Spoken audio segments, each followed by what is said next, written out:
how should firms think about AI and what should they avoid doing? So if there are people listening here, and they're thinking about what should we do in our first 90 days, what would you recommend?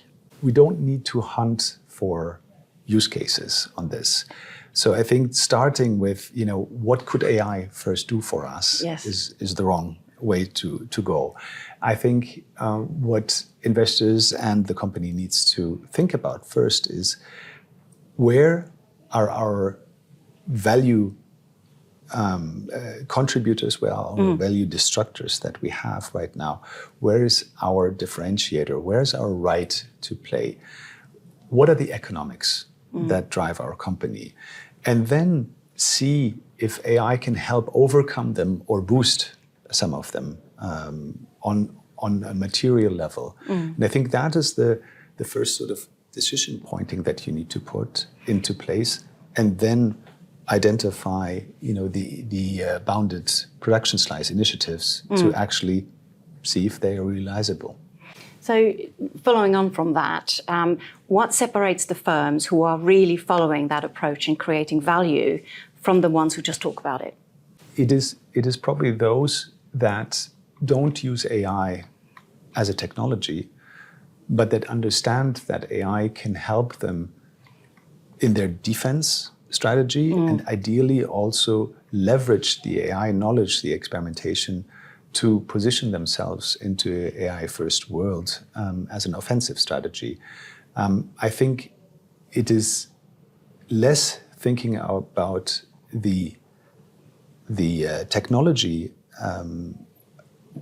because that is changing. It's oftentimes not the model quality that will make or break, but we do see that if you quickly hand it off to let's try it out, that the governance either slows it down or it dies off, because later on you see that when the reality hits, you don't think about it.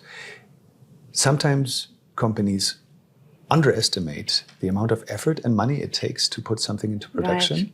Right. So when the reality hits, that hurts a lot.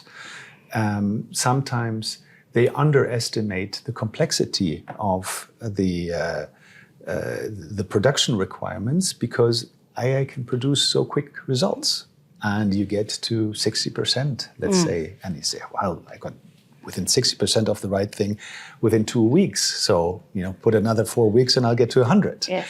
And I think that's the fundamental difference of learnings through AI, because of its different way of operating, that getting from a 60% right solution to a 100% right solution is pretty much impossible. And if you try to say, well, we would put the cutoff point at 95% of accuracy in the ROC curve, that also doesn't work, because oftentimes the difference is either I have 100% determinism or reliability through humans, or I have nothing. Yes. So I think the automation debate is also a very difficult one, where we're trying to say, let's take the processes that we have and just automate them all, versus let's try to use AI to rethink how we can do not only the processes, but how we create the value. Yes, absolutely.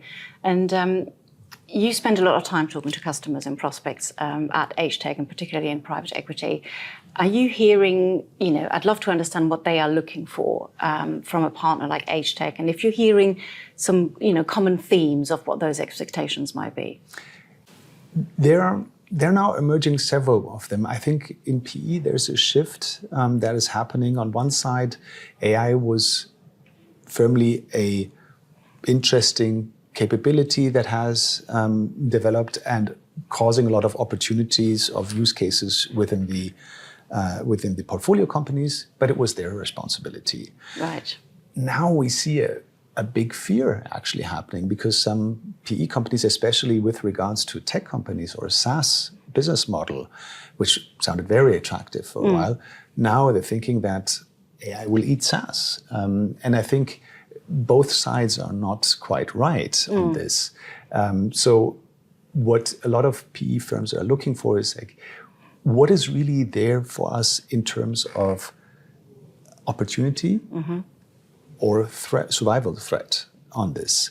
And I think, again, it's not always black and white on this, but I think to help navigate saying, like, you have to do something here. And the difference between, this can help you increase your margin versus if you don't act here, the company might not survive. I think those are the first guidance steps, and where to put their attention to within their broad portfolio. I think it is not about creating the roadmap, but creating a decision point for the PE to be saying, this is what we need to take serious on this. And then aligning that with the operational reality of the portfolio company to be able to say, okay, how do we put it into place? How can we quickly allocate this? Who's financing which part of this journey? The one side, the value comes really for the decision,